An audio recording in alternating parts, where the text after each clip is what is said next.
everyone, my name is Dr. Gretchen Hawley. I'm a physical therapist and a multiple sclerosis certified specialist at The Missing Link.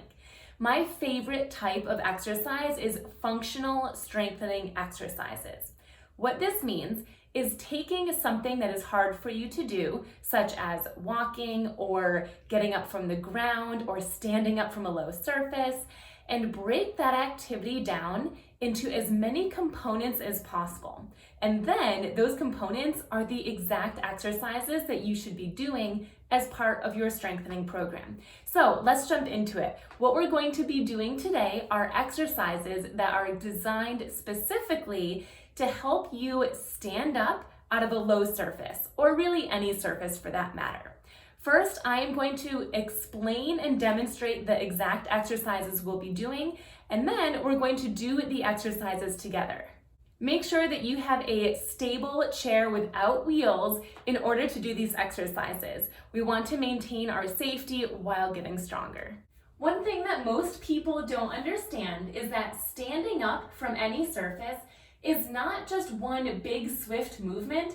It's actually a lot of small movements put together to allow you to stand up. So we're going to review what those movements are and then make them into exercises.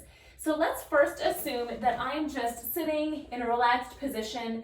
This could be from the couch, a chair, the toilet, whatever it might be.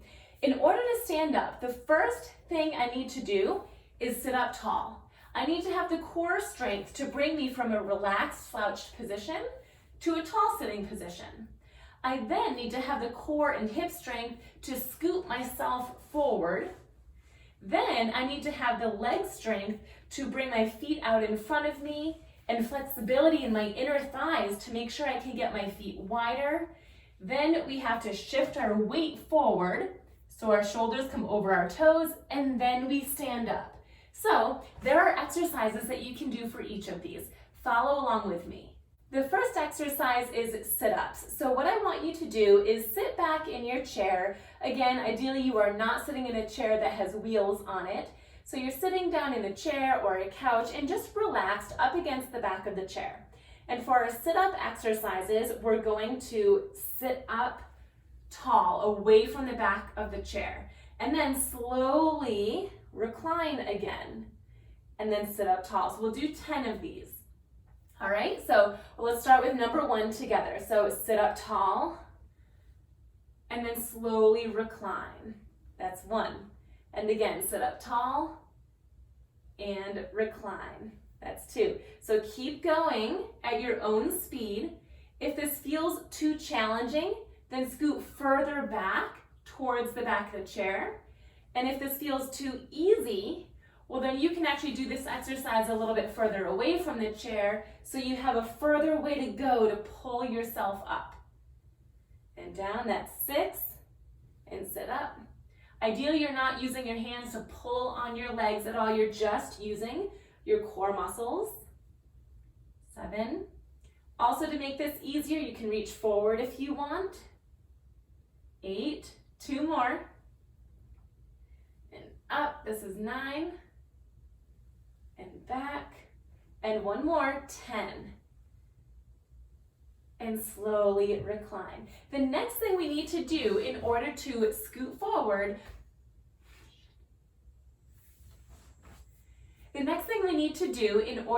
stand up is we need to be able to scoot our body weight forward. If we try to stand up from all the way back in the chair, that is going to be very challenging and make this movement so much more difficult than it needs to be. So for our second exercise, we're going to be scooting. So you're not going to be using your hands. You can place them lightly on your lap and or away from your lap, wherever you feel balanced. And you're just going to scoot one butt cheek forward and then the other butt cheek forward. Then the other, and back and forth until you are at the edge of your chair. Then go backwards.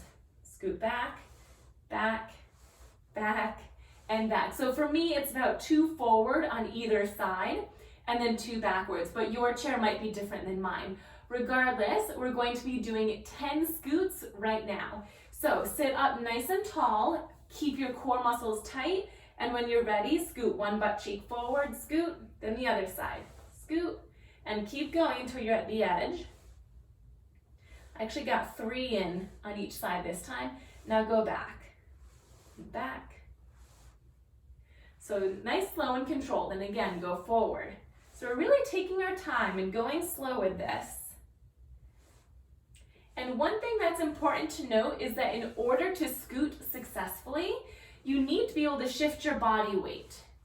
What I mean by that is in order to scoot your left butt cheek forward, you first need to be able to shift your body weight over onto the right leg so that this left side lifts a little bit easier. I'm going on my 4th one now, so keep scooting, try to stay up tall. You're mostly using your hips and not excessively moving your upper body. That's 5, I've got 5 more. You should be feeling this in your butt muscles as well as your core muscles. That was 6, I'm going on 7. Keep everything nice and tight. You're keeping a good posture. And back. I find it a little bit easier to have my arms up here rather than leaving them down on my lap, but it's truly up to you. Whatever makes this exercise easier. The easier this exercise is, the more opportunities you're giving your brain to find a neural pathway that will strengthen these muscle groups. That's what neuroplasticity is. All right, we have 1 more, so keep scooting. Once you're at the edge, come back. All right, and we're good there. That was 10. The next exercise we're going to do is an inner thigh stretch. I'm actually going to change the position of my chair so that you can see exactly what I'm doing for this stretch. So in order to stretch our inner thighs, this is going to be really important because we need our feet to be at least shoulder distance apart, if not a little bit wider, in order to have a stable base to stand up. But a lot of people with MS have spasticity and or muscle tightness on the inner thighs, preventing the knees from separating. So to get an effective stretch, you're going to have your knees separated as wide as you can. Keep your knees from collapsing inward, and you're going to slightly hinge forward. You can keep your hands on your knees, or you can drop down and push your knees open using your hands. Whatever makes you feel comfortable, and you should feel a stretch on the inner thigh. So we're gonna hold this, go ahead and get into position, and we're gonna hold this for 30 seconds. So that time has started. You might feel the stretch more on one side versus the other, and that's okay. You will feel this wherever it is tightest for you. Some people might feel this stretch closer to their inner knee, while others might feel it closer to their inner hip or anywhere in between. There's no right or wrong, but it should not cause any pain. None of these exercises should. About 5 more seconds, then we're going to come out of this stretch and then repeat it. So slowly come out of that stretch now, meaning just sit up tall. If you want to bring your legs in, you can. If not, you can just leave them out. Take a nice big breath and then let it go. And then we're going to do that stretch again. So you're separating your knees, you're at the edge of your chair, sitting up tall, and hinge. And you have a flat back. You're not rounding forward. It's just a nice flat back, and hinge forward and hold. Again, we're going to hold for 30 seconds. There's several different ways that you can stretch. The option we're choosing right now is a static stretch, where we hold for 30 seconds and you perform that stretch 2 to 4 times. However, there's also a stretch called dynamic stretching, where you can hold this stretch just for 3 seconds and then release and come out of it. And then you hold for 3 seconds again and release. And you'll do that about 20 to 30 times. And then there's prolonged static stretching, where you would stay in the stretch for up to 3 minutes or 5 minutes or 10 minutes. Research does not show that one is better than the other, so I always suggest choosing whichever one feels best for you. Now let's come out of that stretch. Because we're limited on time for this video, we're only going to do that twice, But as I mentioned, you can do that 3 times or 4 times if you feel the need. The next exercise we're going to be doing is our leg kicks. So you're going to be sitting up nice and tall. If you're feeling a little fatigued, you can sit back against your chair and you're going to straighten your leg and then bend your leg. So go ahead and start these. We'll start with our right side and just do as much movement as you can.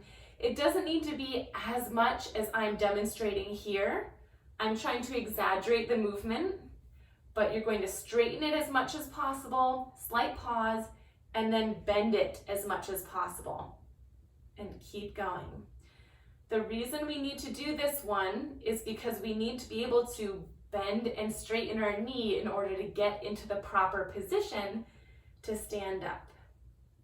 This is 6, down, 7, and down. This is also a great exercise for anyone who has knee buckling or their knee give way, or for knee hyperextension.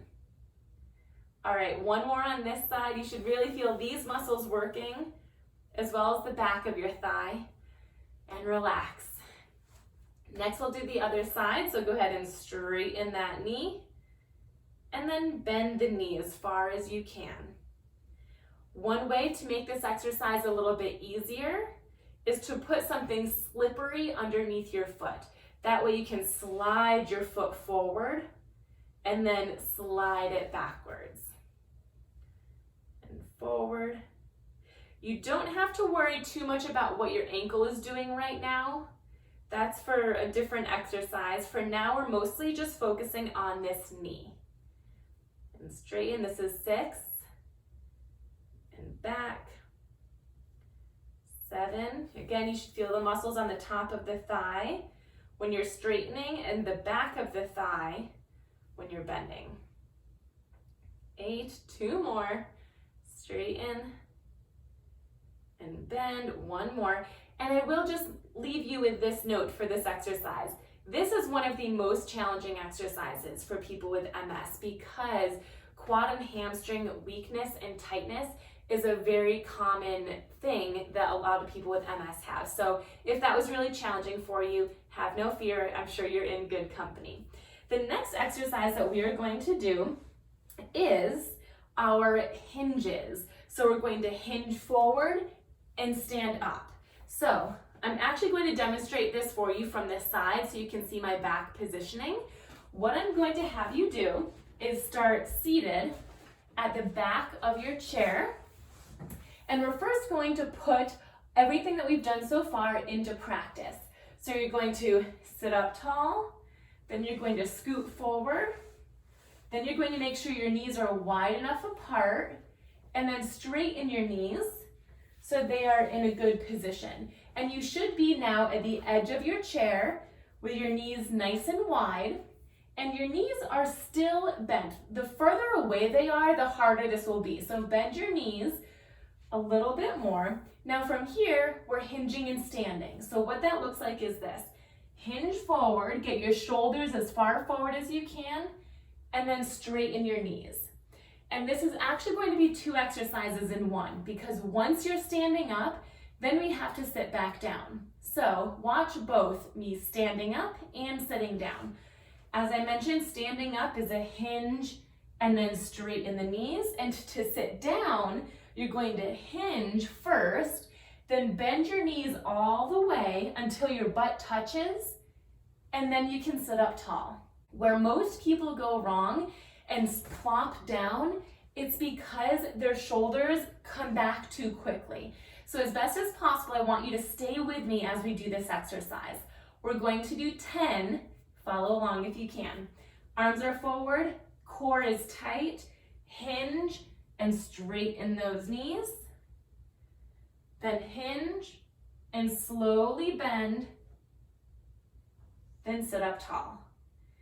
Hinge and up, hinge and lower. And you're keeping your core muscles tight the whole time. Hinge and up, hinge and lower, then sit up tall. We're on 3, going on 4.